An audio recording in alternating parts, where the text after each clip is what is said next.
This is your 3.1 Earth's Interior and Models notes. So this will be a series of videos in order for you to complete your 3.1 notes. So what you're going to do is you will follow along as I click through the slideshow and play some videos for you. In your notes, you will fill in the blank spaces that are seen on your paper. On the screen, you should see them in blue, so it should be very visible as to what word you need to place in your blank. So let me go ahead and begin. First thing I'm going to show you is what you should know by the end of this lesson. You're going to know the composition and properties of Earth's interior. That means you're going to know what it's made of and what makes up the Earth inside. Understand how the layers of the Earth have been identified based on evidence from seismic waves, rock samples, and magnetic fields. In other words, we know what's inside the Earth because we actually have true evidence of that. Okay, so first things first, I'm going to actually let you watch a little video clip, a fun video clip of what we're learning, but unfortunately in the past we've had some great misconceptions. So let me start your first video.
Obviously, no, that is not the correct way that we look at the layers of the Earth, but it was just a fun video to introduce our unit.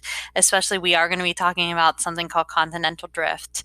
We are going to be talking about the different layers. We will be talking about how the inner core is solid, but not exactly how Scrat found that out. So watch this correct video clip on the layers of the Earth. Pay close attention to how the different layers have different temperatures and the reasoning behind that.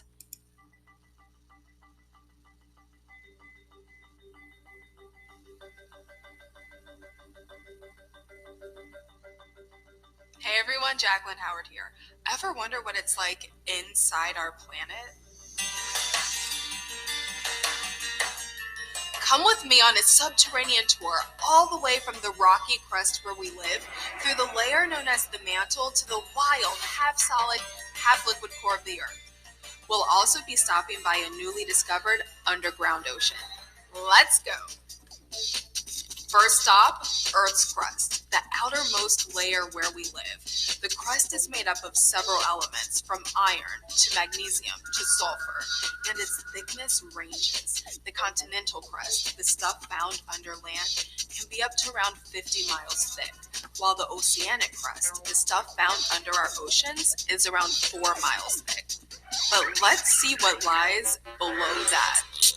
Now we're about 50 miles below the surface, at the uppermost region of the mantle. This layer is made up of rock that's rich in oxygen, iron, magnesium, aluminum, and it extends from here all the way down to around 1,800 miles below the surface. The mantle is also where molten rock known as magma can form, the stuff that flows upward during volcanic eruptions, at which point the magma becomes lava.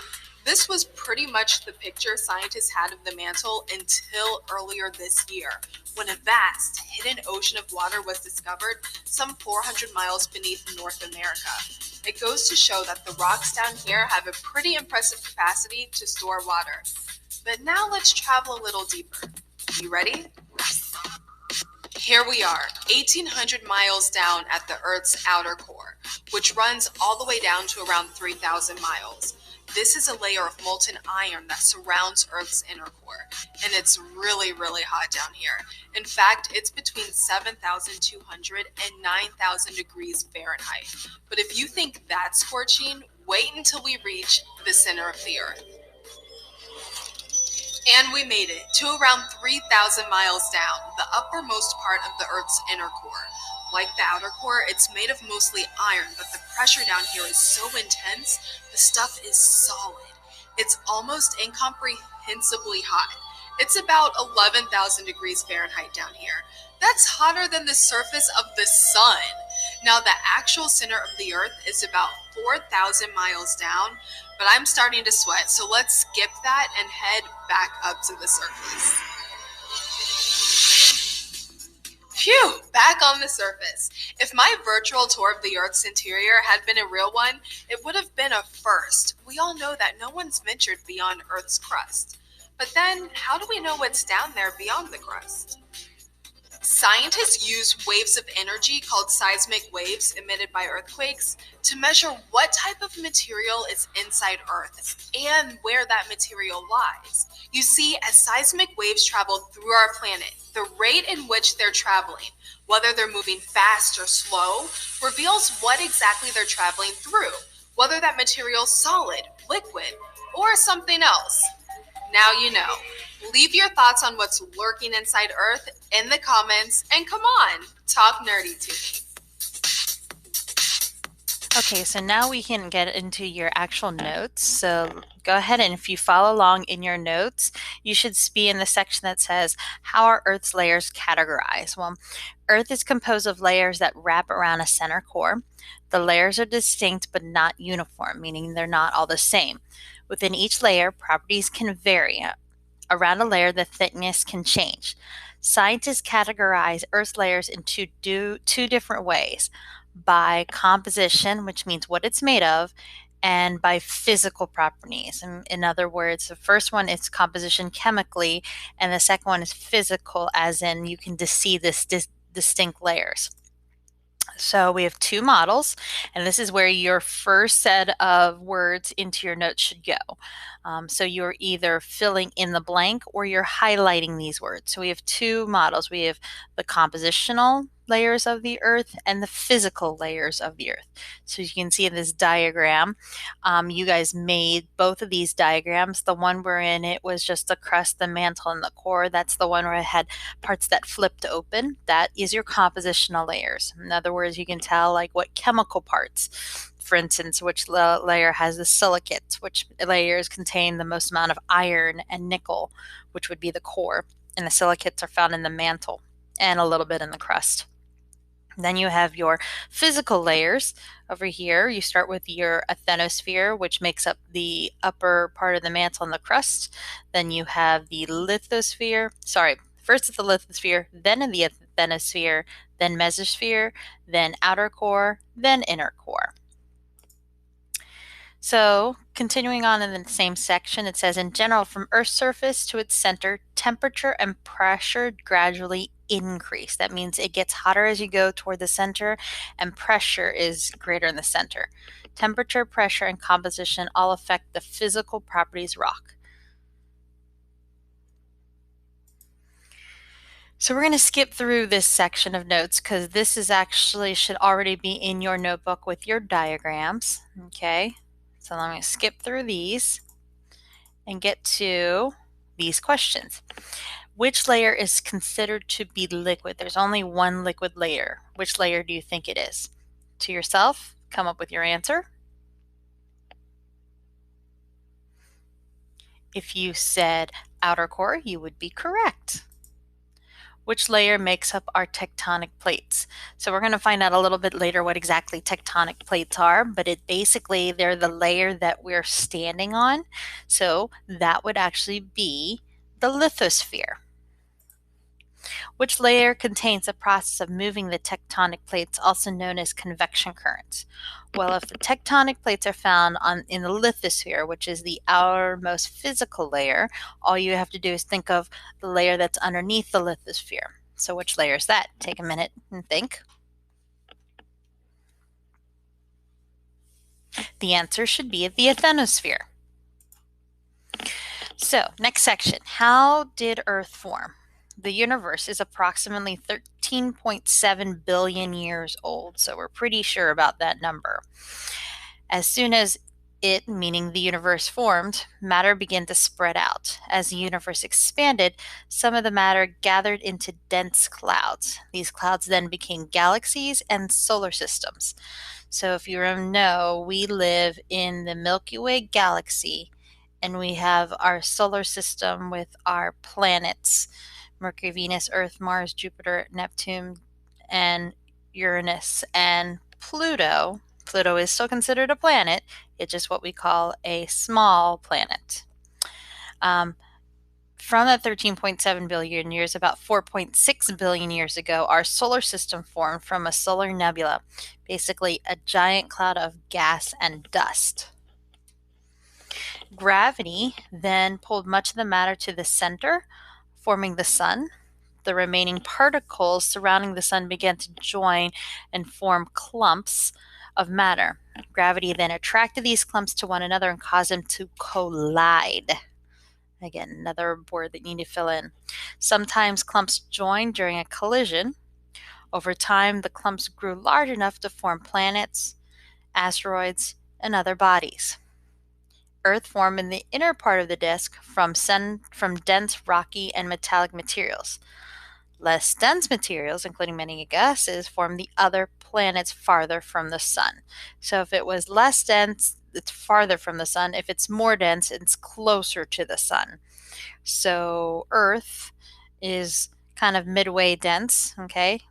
That's why we're called a terrestrial planet, because we're mostly a rocky surface, unlike Jupiter and Neptune and Venus and Uranus. They are what they call gas giants, because their surfaces are mostly gases and they are further away from the sun. Okay, so we're going to take a minute to watch another video clip. Okay, and this has to do with basically what we just went over about how the Earth formed. So watch this next video clip for me.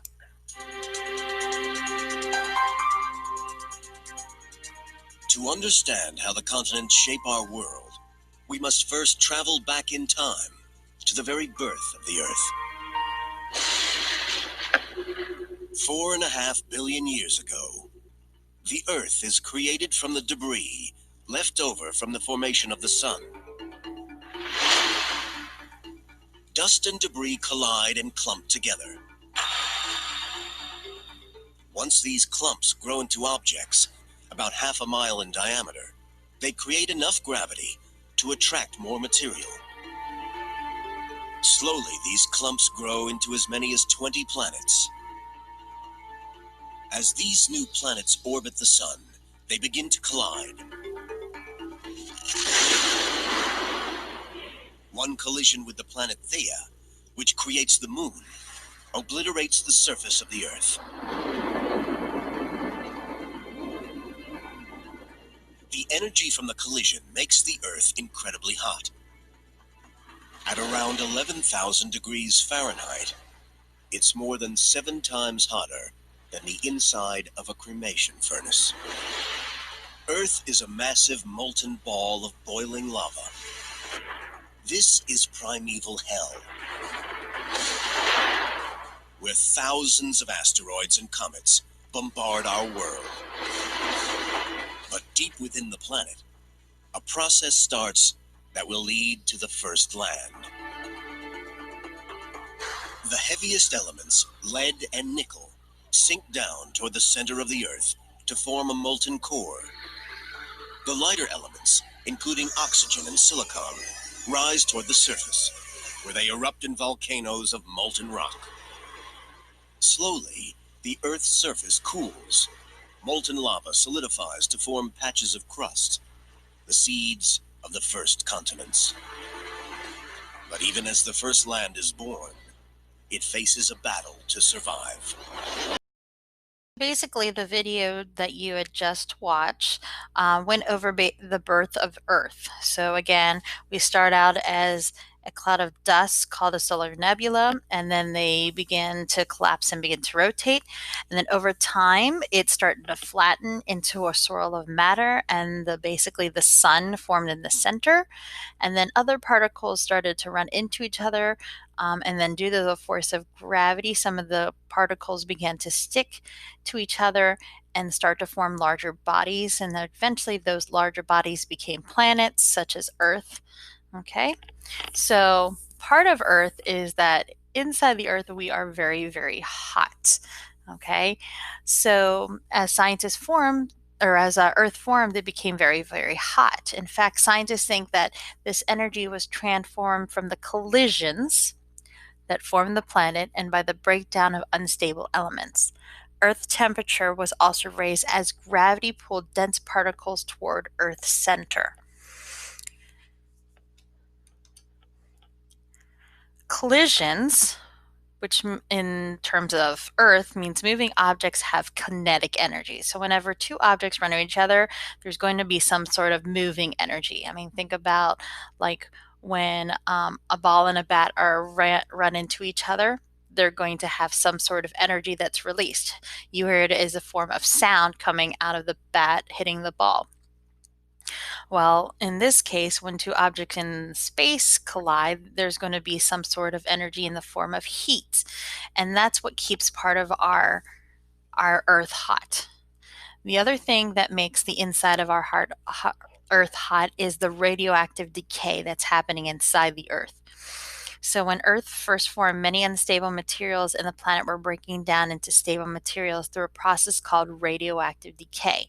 And some energy is converted to thermal energy. So whenever these elements, like you'll hear these in the next video, such as potassium, when potassium breaks down, and uranium, thorium, they actually, it's kind of like a burst of energy is released, and that burst of energy is burst out as thermal energy. And that's why it's another reason why our Earth still continues to be hot, kind of like a generator inside of the Earth. Okay. When the other way, or other reason why we actually have a whole bunch of heat built into the Earth is gravity. So picture this: when you lift an object up the ground, the object gains a kind of gravitational potential energy. So here you see a ball being held at the top. Okay, it actually has what they call a whole bunch of gravitational potential energy. It means that there's something will eventually happen to the energy. It'll go from potential to kinetic, right? So right now it is stored. During Earth's molten state, particles in the interior have gravitational potential energy. So when materials are more heavy or more dense, like iron, they're going to fall or sink toward the center due to gravity, just like this ball here. As they sink, okay, their gravitational potential energy is then changed into kinetic energy, which an example of kinetic energy would be thermal energy. So you're going to watch another video clip that might help explain this a little bit better in different words. The guy that in this video is a little bit more cool than I am. So take a minute to listen to this guy. Kind of talks a little fast.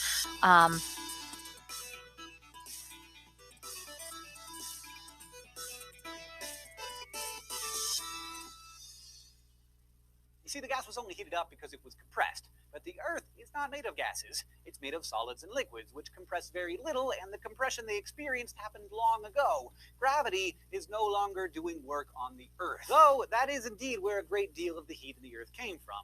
Before the Earth was formed, it was basically an asteroid belt, but eventually enough mass ended up in one place that it started drawing all of those asteroids together. This was a pretty violent process. Every gigantic asteroid that got sucked into the Earth added massive amounts of energy to the system. The energy of those collisions and the friction between those bodies liquefied the Earth. The entire thing was a ball of lava. That is why it and every other planet is nearly spherical. In a gravity-neutral environment, liquids form spheres. Amazingly, after 4.5 billion years, some of that energy is still around. The Earth has cooled off, of course, forming a thin, delicious crust, but much of that heat is still there. And yet, we haven't really even started yet. There are two other important sources of heat. One is the transport of heavier elements to the center of the Earth. This also caused by gravity. That resulted in a tremendous amount of frictional heating. This appears to mostly be at a steady state now, but early in the Earth's history, it was a major source of heat. And then we have a major contributor that continues to heat the Earth to this day: nuclear decay. Certain isotopes of elements are unstable. We call them radioactive because they have a time limit, and once their time is up, they decay into other isotopes and elements, and in the process, they release energy. The largest contributors to this heating are uranium, thorium, and potassium. Now, we're not sure how much of the Earth's heat comes from each of these sources. Our best guess is that about 50% of the Earth's heat comes from radioactive decay, while the rest is left over from the process of planetary accretion. So the Earth is, in fact, cooling, radiating about 40 terawatts of heat, while radioactive decay only produces 20 to 30 terawatts. But the energy content of the planet is so massive, and the crust forms such a nice layer of insulation, that we remain an extremely hot ball of mostly magma that we can occasionally use to generate power for ourselves. And no, it doesn't have anything to do with pressure. Thanks for watching this episode of SciShow, especially to all of the people who pointed out that we were wrong in our volcano power video. One of the first earlier videos that you watched actually talked a little bit about how Earth's layers formed. Well, we're going to get into that particular part of the notes now. So as it says, while the planet was partially melted, particles moved due to gravity. At first, the mixture of rock and metal inside the Earth was mostly uniform, meaning all pretty much the same. So when they started forming, all of the layers were pretty much the same. There weren't really even layers. But then Earth's molten state then allowed materials within the planet to move and flow. The force of gravity pulled the high dense materials, which means the heavier ones, the ones that have more stuff, quote unquote, to it, pull them toward the center.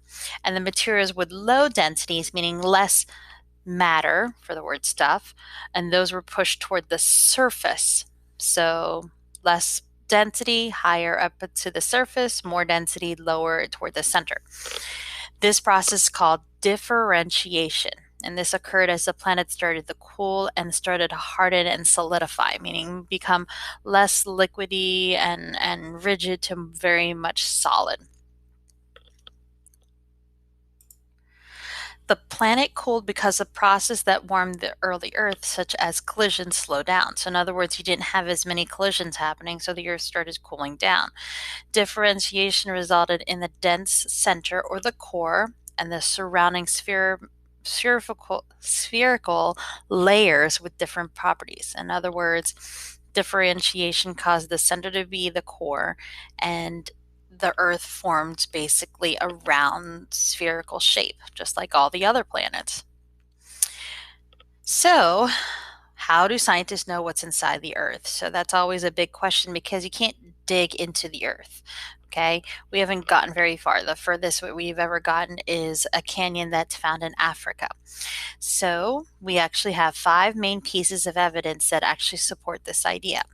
The first one is mantle rock. So this goes in number 1. So whenever a volcano erupts, that's basically evidence straight from the mantle. So if we want to get a sample of what the mantle is, all we have to do is go near a volcano after it's erupted and basically sample that rock. Some of these large chunks from the mantle, we call them xenoliths. That way it actually has a name. It's not really lava, it's not really mantle, and it's not really solid rock, so we call it a xenolith. Basically, it's a sample from the Earth's upper mantle. Second piece of evidence we have are meteorites. Scientists think that some meteorites have similar compositions to certain layers of rock, which kind of makes sense because if our Earth was made from pieces of rock in space running into each other, well, meteorites are pieces of rock in space, so all we have to do is sample some of the meteorites that fall to the Earth's surface, and it kind of gives us an idea of what the inside of the Earth is made of. A lot of the metallic meteorites are made of iron and basically make a similar makeup as the Earth's core. The third piece of evidence we have is Earth's density. Rocks from Earth's crust have an average density of 2.8 grams per centimeters cubed. Earth's gravitational effect on other bodies in space indicate that Earth's average density is 5.5 grams per centimeter cube. This suggests that the Earth's mantle and core are denser than the crust. From this information and knowing the densities of elements on Earth, scientists conclude that the core is composed mostly of iron and may have a similar makeup of Earth's core. In other words, they basically used math to figure out what elements do we have on our periodic table that have average densities of 5.5 grams per centimeters cubed. Fourth piece of evidence is the fact that Earth's magnetic field. The fact that the Earth has a magnetic field supports the idea that the outer core is liquid and the inner core is solid. Scientists think that relative motion between the liquid outer core and the solid inner core may generate electric currents. These electric currents in turn could create a large magnetic field around the planet. In fact, we're going to watch a video clip at the end that actually shows you a video of how this actually occurs. Okay, but moving on to our last piece of evidence, and basically here's the picture of that magnetic field. The Earth basically acts like electromagnetic. So the inner core turns one way, the outer core turns the other way, and basically that's generating electricity, and that electricity creates kind of like a magnet. Fifth piece of evidence that we know that the Earth has layers and what's inside of it is by studying seismic waves. These usually are generated by earthquakes, but with seismic waves, we can actually detect what the materials are as it flows through the layers of Earth. So when an earthquake happens, seismic waves travel outward in many directions and pass through Earth's interior. The waves eventually reach new locations around Earth's surface. Scientists collect and record seismic wave data with devices called seismographs. Scientists use these data to learn about the property of Earth's interior.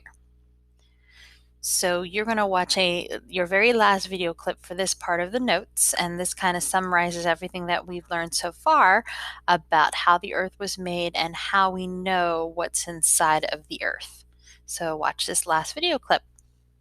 We can go hundreds of thousands of miles into space, but when it comes to inside the Earth, we have barely scratched the surface.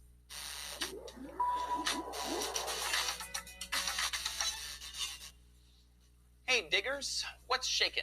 This is D-News and I'm Trace. If you look down right now, you probably see the floor.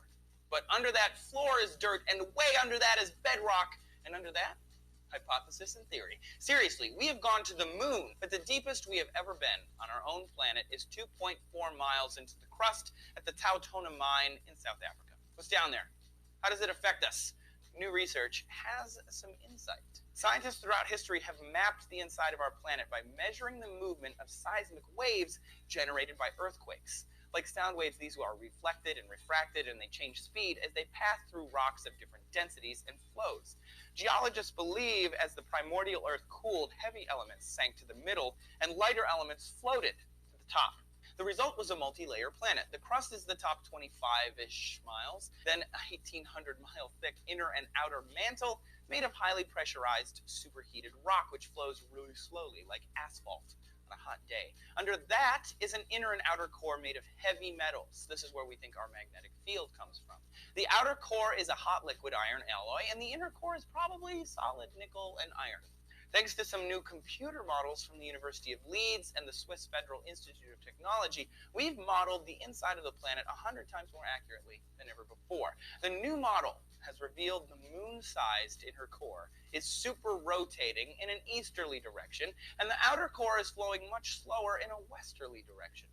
This opposing rotation is like a generator that we think creates the magnetic field of our planet, called the geomagnetic dynamo.